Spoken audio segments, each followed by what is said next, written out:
요하네스 티어베르그의 랍비 예수라는 책에 새로운 귀로 랍비의 말씀을 듣다. 쉐마, 들은 대로 살기 라는 챕터의 글을 읽어드리겠습니다. 쉐마, 듣고 순종하라. 세 번째, 시편 81편은 넓은 의미의 쉐마를 염두에 두고 읽어야 합니다. 하나님은 내 백성이여 들으라.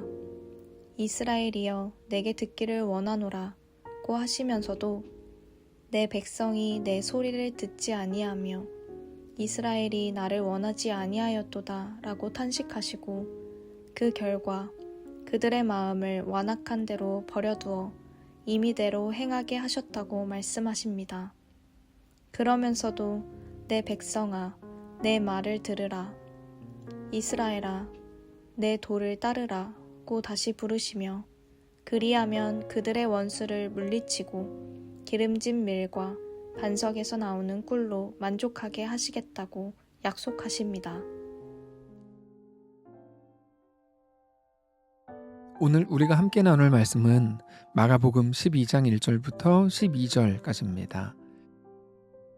예수께서 비유로 그들에게 말씀하시되 한 사람이 포도원을 만들어 산 울타리로 두르고 집자는 틀을 만들고 망대를 지어서 농부들에게 새로 주고 타국에 갔더니 때가 이름에 농부들에게 포도원 소출 얼마를 받으려고 한 종을 보내니 그들이 종을 잡아 심히 때리고 거저 보내었거늘 다시 다른 종을 보내니 그의 머리에 상처를 내고 능욕하였거늘 또 다른 종을 보내니 그들이 그를 죽이고 또 그 외 많은 종들도 더러는 때리고 더러는 죽인지라. 이제 한 사람이 남았으니 곧 그가 사랑하는 아들이라. 최후로 이를 보내며 이르되 내 아들은 존대하리라 하였더니 그 농부들이 서로 말하되 이는 상속자니 자 죽이자 그러면 이 유산이 우리 것이 되리라 하고 이에 잡아 죽여 포도원 밖에 내던졌느니라. 포도원 주인이 어떻게 하겠느냐 와서 그 농부들을 진멸하고 포도원을 다른 사람들에게 주리라. 너희가 성경에 건축자들이 버린 돌이 모퉁이의 머릿돌이 되었나니 이것은 주로 말미암아 된 것이요 우리 눈에 놀랍도다 함을 읽어보지도 못하였느냐 하시니라. 그들이 예수의 이 비유가 자기들을 가리켜 말씀하심인 줄 알고 잡고자 하되 무리를 두려워하여 예수를 두고 가니라. 아멘.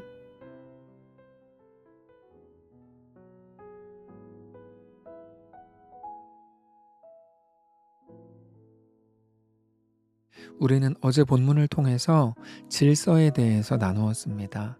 예수님께서 성전에 들어가셔서 성전에서 매매하는 자들을 내쫓으시고 그곳을 정리하시면서 성전은 그런 곳이 아니라 너 자신을 하나님께 드리는 곳인 것을 보여주실 때 예수님의 그런 모습을 보면서 종교인들은 너무 화가 났습니다.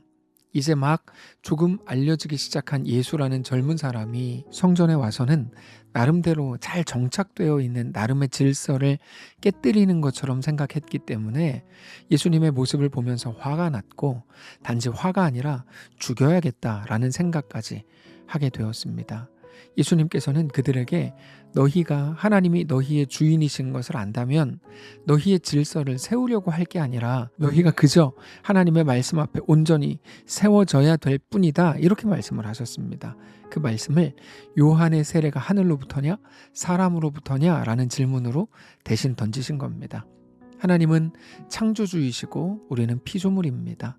우리가 하나님의 그 이끄심, 하나님이 주인이신 것을 아는 그 질서 안으로 들어가는 것만이 오늘 우리에게도 너무 중요한 일인 겁니다. 오늘 본문을 보면 계속해서 질서에 대한 말씀이 이어집니다. 오늘 본문은 포도원 농부 비유라고 알려진 본문인데 내용은 이렇습니다. 한 사람이 포도원을 만들고 망대를 지어서 농부들에게 빌려주고 다른 나라로 멀리 갔습니다. 그리고 나서 이제 포도원에서 나온 수확물 중에서 빌려준 것이었기 때문에 마땅히 받아야 될 자기 몫을 받아야 될 때가 된 거죠. 그래서 한 종을 그 농부들에게 보냅니다. 1절에 예수께서 비유로 그들에게 말씀하시되 한 사람이 포도원을 만들어 산 울타리로 두르고 즙 짜는 틀을 만들고 망대를 지어서 농부들에게 새로 주고 타국에 갔더니 때가 이름에 농부들에게 포도원 소출 얼마를 받으려고 한 종을 보냈다. 이렇게 돼 있죠. 이 포도원은 자기들의 것이 아니라 포도원 주인의 것이고 포도원 주인에게 아쉬운 소리를 하면서 빌려서 농사를 지었을 겁니다. 아마 처음에 포도원 주인에게 빌려서 농사를 짓게 됐을 때는 당연히 어떤 나름의 절차를 거쳐서 계약을 했을 거고 자기도 충분히 이해할 만한 그리고 기억할 만한 거래의 조건으로 일이 진행됐을 겁니다. 그런데 어떻게 된 일인지 포도원을 빌려서 농사를 짓고 있었던 농부들이 주인이 보낸 종을 잡고 심하게 폭행을 하더니 아무것도 주지 않고 그냥 빈손으로 돌려보내더라는 겁니다. 3절에 그들이 종을 잡아 심히 때리고 거저 보냈다. 자, 주인이 얼마나 놀랬을까요? 주인은 뭔가 잘못됐다고 생각을 했을 겁니다.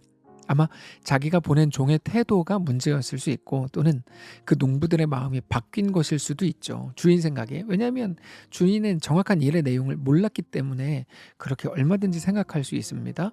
그래서 다시 한번 다른 종을 보냅니다. 처음에 보냈던 종보다는 당연히 더 지혜롭고 자기를 대신할 만한 사람을 보냈을 겁니다. 그러나 농부들이 이번에는 주인의 종에게 더 심하게 대합니다. 이번에는 머리에 상처를 대고 능욕을 합니다. 능욕했다는 말은 말 그대로 우습게 보고 깔보았다는 말이죠. 4절에 다시 다른 종을 보내니 그의 머리에 상처를 대고 능욕했다. 자, 주인은 또다시 그 모든 이야기를 전해 들었습니다. 그런데 잘 보시면 그 포도원은 분명히 주인의 것입니다. 농부들의 것이 아니에요. 그러니까 이 주인은 다시 다른 종을 보냅니다. 잘못된 일을 바로잡으려고 계속 보내는 거죠. 근데 이번에는 농부들이 주인이 보낸 종을 잡아서 죽입니다. 사실 주인이 딱 3번만 보낸 건 아니었고 여러 번 더 보냈는데 보낼 때마다 그 농부들은 돈이나 수확물을 주기는커녕 때려서 보내기도 하고 나중에는 죽이기도 했습니다. 5절에 또 다른 종을 보내니 그들이 그를 죽이고 또 그 외에 많은 종들도 더러는 때리고 더러는 죽인지라. 이 모든 일들을 보면서 주인은 이 사람들이 나를 깔보고 나를 우습게 보는구나 라고 생각했습니다. 의심할 것도 없고 너무 확신했죠. 그래서 이제는 더 이상 자기가 보낸 종을 깔보지 못하도록 이번에는 자기 아들을 보냅니다. 그러면 이제 농부들이 주인의 아들을 보는 순간 정신 차리고 주인에게 하는 것처럼 잘 할 거라고 생각한 겁니다. 6절에 이제 한 사람이 남았으니 곧 그가 사랑하는 아들이라 최후로 이를 보내며 이르되 내 아들은 존대하리라 하였더니 그런데 농부들의 생각이 달랐습니다. 농부들은 주인의 아들이 오는 것을 보는 순간 저 사람은 이 포도원의 상속자니까 우리가 저 아들을 죽이면 우리가 이 포도원을 가지게 될지도 모른다라는 희한하고 기가 막힌 생각을 했습니다. 그래서 그 아들을 죽이고 시신을 포도원 밖으로 던져버립니다. 7절에 그 농부들이 서로 말하되 이는 상속자니 자 죽이자. 그러면 그 유산이 우리 것이 되리라 하고 이에 잡아 죽여 포도원 밖에 내던졌느니라. 여러분, 예수님께서는 포도원 농부와 종들의 비유로 말씀을 주셨지만 사실 이건 죄를 범한 인류가 창조주 하나님께 대해서 행했던 일이었습니다. 죄를 범한 사람들에게 하나님께서 끊임없이 선지자들을 보내셨습니다. 그때마다 인류는 선지자들을 때리고 죽이고 그들의 말을 따르지 않았습니다. 그게 우리 인류의 역사입니다. 우리는 역사라고 할 때 청동기, 철기, 르네상스, 각종 전쟁들 이런 거 기억하지만 사실 인류가 만든 최종 역사는 창조주이신 하나님을 기억하지 못하고 스스로가 주인 되려고 한 것이라고 한마디로 규정할 수 있을 겁니다. 그래서 성경 전체가 하나님을 대적하려고 하나님 없이 살아보려고 스스로 주인이라고 생각하고 살아보려고 했던 인류에게 계속 하나님이 누구신지 창조주가 하나님이시라는 걸 계속 보여주고 가르쳐주고 그렇게 이끄시고 결국 그들까지도 용서하시고 구원하신 역사가 성경입니다. 그러다가 복음서로 오면 하나님께서 아들이신 예수님을 보냅니다. 그렇게 오신 예수님의 모습은 사실 누구라도 그분이 메시아 구원자이신 것을 알 수 있는 모습이었습니다. 우리가 이미 확인한 것처럼 예수님은 말씀의 권위가 달랐고 능력을 가지셨고 귀신을 내쫓으셨죠. 그러나 우리는 그분이 예수 그리스도 메시아 구원자이신 것을 일부러 외면하기로 합니다. 그래서 마치 아무것도 모르는 사람들처럼 그저 눈에 보이는 현실이 진짜 전부인 것처럼 생각하고 예수님을 우습게 보고 능욕하고 깔보았습니다. 하나님의 말씀을 우습게 여긴 거죠. 자, 그러면 포도원 주인이 어떻게 행할까요? 그 농부들을 진멸하고 포도원을 다른 사람들에게 준다, 이렇게 말씀하세요. 정신을 차려야 됩니다. 9절을 보면 포도원 주인이 어떻게 하겠느냐, 와서 그 농부들을 진멸하고 포도원을 다른 사람들에게 주리라. 유대인들은 예수님을 배척하고 깔보고 죽였습니다. 그 후에도 수많은 초대교회의 신실한 성도들을 무시하고 우습게 보았습니다. 그런데 그 결과 우리가 얼떨결에 구원을 얻게 된 겁니다. 우리는 자주 오해합니다. 우리에게도 어떤 근거가 있어서 우리가 구원받은 자리에 있게 됐다고 생각합니다. 그래도 내가 신실했으니까, 그래도 내가 죄를 덜 지었으니까, 그래도 내가 회개했으니까, 그렇게 구원의 근거를 자꾸만 자기 자신에게서 찾으려고 합니다. 그러나 우리는 우리가 행한 일의 결과로 구원을 얻는 게 아니라 유대인들의 부족함과 못남을 통해서도 가장 선한 결과를 만들어내시는 우리 하나님의 은혜로 인해서 구원을 얻게 된 겁니다. 그래서 구원은 내 삶의 결과물이 아니라 우리 삶의 출발점이라고 늘 말씀드리는 겁니다. 중요한 건 오늘 우리가 얻게 된 구원과 그렇게 새로운 포도원의 농부가 된 우리가 어떻게 하나님 앞에 행해야 되는지에 대한 깊은 고민입니다.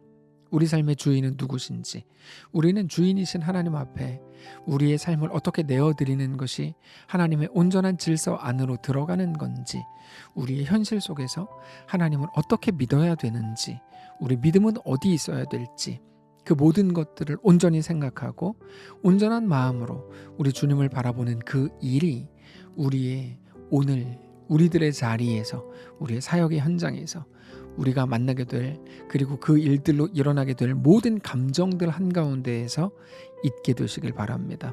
우리가 얻은 구원은 무엇인지, 우리 삶은 무엇인지를 다시 한번 깊이 생각하고 그렇게 우리 삶을 온전히 결정하는 귀한 날 되시기를 바랍니다. 기도하겠습니다. 살아계신 하나님, 우리 아버지 감사합니다. 우리가 있는 모든 자리에서 오늘도 우리의 주인이 되어주시고, 우리가 잊어버리고 착각하고 내 수고가 나를 빛나게 한다 생각할 때에도 성령님 우리 가운데 임재하셔서 깨닫게 하시고 다시금 주 앞에 엎드리게 하셔서 그렇게 하나님이 전부인, 하나님이 왕이신, 하나님이 우리의 주인인 것을 아는 자로 그 엎드림과 순종과 충성이 우리 가운데 가득한 거룩하고 영광스러운 우리의 오늘이 되게 하시옵소서. 주님, 더위 속에 사역을 행하는 자들을 위로하시고 그들에게 힘을 주시고 꼭 필요한 손길들을 붙여주시고, 그들이 만난 어려움이 있다면 주님 급하게 찾아가시고 하나님의 놀라운 역사로 가득 채워주옵소서. 사랑하는 성도들을 보내놓고 함께 기도하고 있는 사랑하는 한국의 모든 성도들도 주의 놀라운 은혜 안에 거하게 하시고, 그렇게 우리 주님과 믿음으로 동행하는 거룩한 하루, 거룩한 우리의 모든 날들 되도록 축복하시옵소서. 감사드리며 살아계신 우리 주 예수님의 이름으로 기도합니다. 아멘. 사랑하는 성도 여러분, 하나님께서 오늘 하루를 우리에게 또 허락하셨습니다. 믿음으로 우리 주께 온전히 나아가시기를 원하고, 우리가 있는 모든 자리에서 주님을 뜨겁게 사랑하고 주님께 온전히 충성하시기를 원합니다. 오늘 해외 아웃리치가 또 진행되는데 그 가운데 있을 모든 사역과 모든 일들 속에 하나님의 놀라운 은혜가 충만하기를 함께 기도하고 함께 응원해 주시기를 바랍니다.